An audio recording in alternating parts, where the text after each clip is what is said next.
Welcome back again with Kang Adi Channel.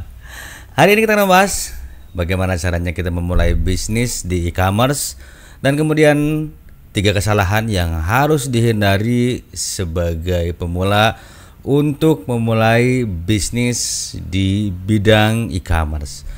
Oke, sebelum melanjutkan teman-teman semua, seperti biasa jangan lupa like, subscribe, serta nyalakan loncengnya biar gak ketinggalan konten-konten terbaru dari Kang Adi Channel.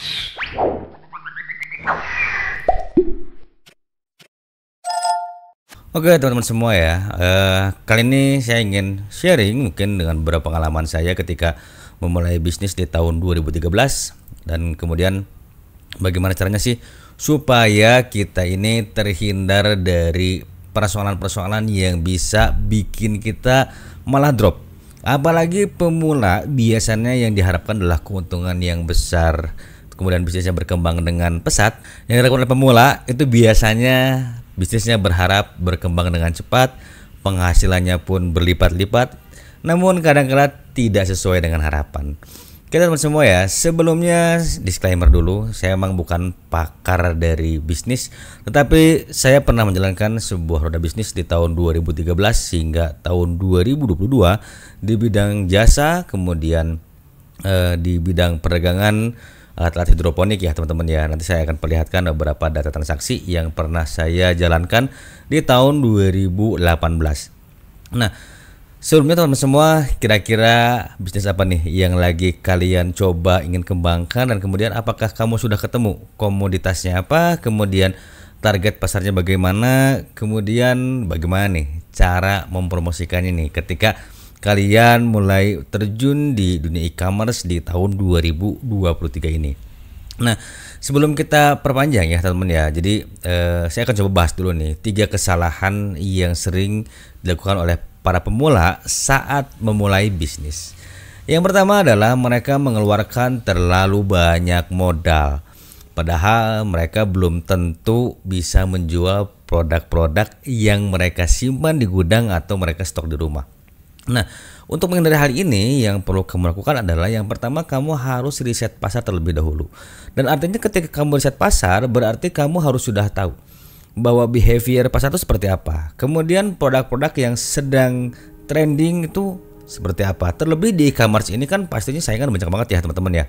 Dan kamu pun sekarang tuh enaknya serba mudah ya dibanding zaman saya dulu, karena belum ada live shopping, kita hanya mengandalkan iklan yang ada di e-commerce termasuk Shopee dan Tokopedia, karena saat itu Lazada belum ada iklan ya teman-teman ya di tahun 2018. Dan Shopee pun waktu itu masih murah, sekitar paling kecil tuh Rp100 untuk per kliknya ya teman-teman ya. Oke. Nah, setelah kamu riset pasar, artinya kamu sudah mulai tuh berhitung. Dan kamu juga harus mulai bikin A/B test ya teman-teman ya, atau mungkin begini bahasanya. Kamu perlu tes sebuah produk, bagaimana caranya si produk ini bisa dikenal oleh orang banyak. Nah, dengan begitu kamu akan terhindar nih uang terbuang sia-sia, barang menumpuk dan gak terjual. Jadi pastikan sebelum kamu mulai bisnis, kamu harus cari tahu dulu target kamu siapa, pasar kamu siapa, dan produk yang diharapkan oleh mereka itu apa. Yang kedua, kamu tidak fokus dalam menjalankan sebuah bisnis. Biasanya ini kamu selalu cari bisnis yang untungnya berlipat-lipat, sehingga kamu berani mengeluarkan modal jor-joran karena tergiur oleh sebuah informasi yang bilang bahwa dengan bisnis ini kamu bakal untung besar, dengan bisnis itu kamu bakal untung besar. Pada prinsipnya bisnis itu memang akan menguntungkan ketika kamu sudah memiliki pengalaman ya teman-teman ya. Jadi yang kedua itu jangan mudah tergiur oleh berita-berita yang belum proven. Meskipun sudah proven, kamu harus cari tahu dulu.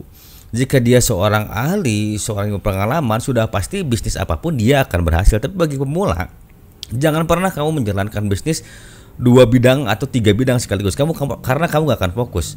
Nah, salah satu contohnya adalah saya. Waktu itu saya sudah berjalan di jasa kontraktor pemasangan peredam suara, kemudian saya terjun di bidang penjualan retail, yaitu penjualan hidroponik ya teman-teman. Dan ini semua ya teman-teman ya. Jadi Untuk datanya kalian bisa lihat sendiri di sini. Nah, ini penjualan saya di Lazada. Waktu itu memang nggak begitu gede ya teman-teman ya. Masih kecil-kecil, tapi ini adalah transaksi di bulan April ya teman-teman ya. Saya hanya bertahan sekitar 2 bulanan waktu itu karena terlalu banyak project yang saya kerjakan, pada akhirnya juga nggak apa ya, jadi nggak keurus. Dan kemudian di Shopee pun sama teman ya. Di sini juga ada beberapa pendapatan yang memang nggak terlalu besar.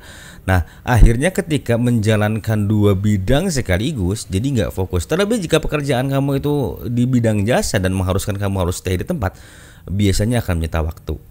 Dan yang ketiga, jangan pernah kamu mempercayakan bisnis kamu kepada orang lain sebelum kamu menemukan orang yang tepat, ya.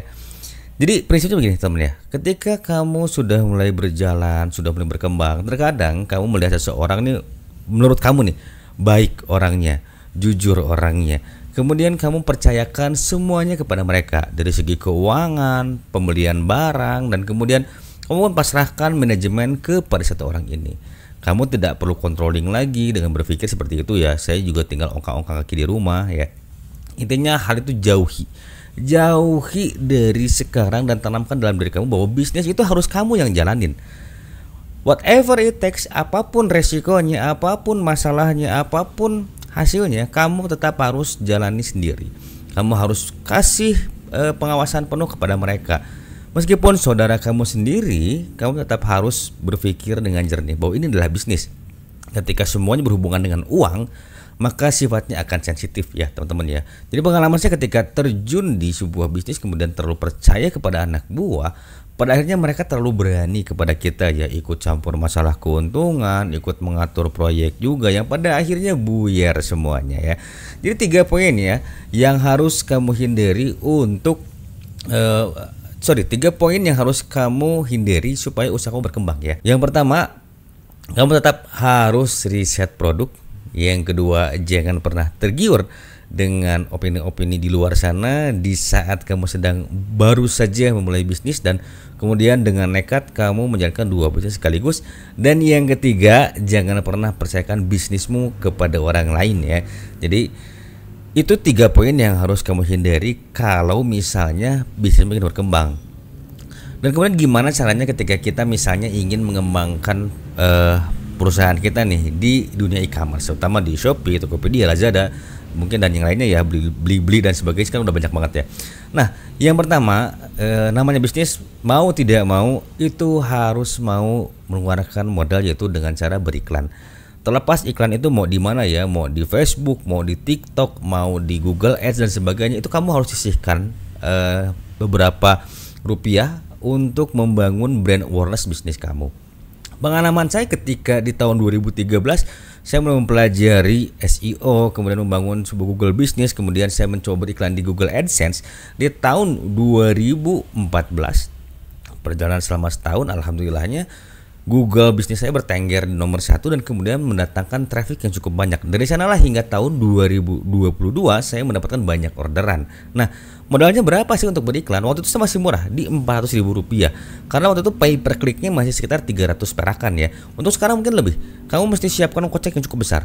Banyak sekali yang bilang ya dengan modal minimal 5 juta dan sebagainya. Tapi hal itu nanti kamu lakukan setelah kamu terlihat bisnisnya berkembang. Terkecuali kamu ingin mempercepat bisnis kamu dikenal oleh orang lain ya. Jadi yang pertama, untuk mengembangkan brand kamu yang baru tuh kamu perlu beriklan. Tanpa beriklan bagaimanapun kamu akan sulit dikenal oleh banyak orang. Even kamu bikin konten sebagaimanapun, biasanya ketika akun-akun baru ya, seller baru tuh akan sulit dikenal oleh orang lain dan tingkat trustnya itu akan kurang. Yang kedua, kamu juga harus berusaha menonjolkan kualitas dari produk-produk kamu ya.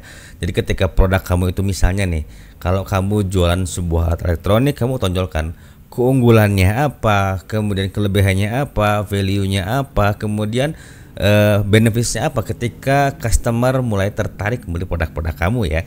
Jadi pastikan 2 poin ini yang harus kamu lakukan, yaitu pertama beriklan, yang kedua menonjolkan kualitas dari produk kamu ketika kamu akan mulai terjun di bidang bisnis. Nah, jika kamu ada saran dan pendapat, boleh komentar di bawah ini. Kita sharing bareng-bareng dan jangan lupa like, subscribe serta nyalakan loncengnya supaya gak ketinggalan konten-konten terbaru dari Kang Adi. Sampai di sini dulu video kali ini, sampai jumpa di video berikutnya.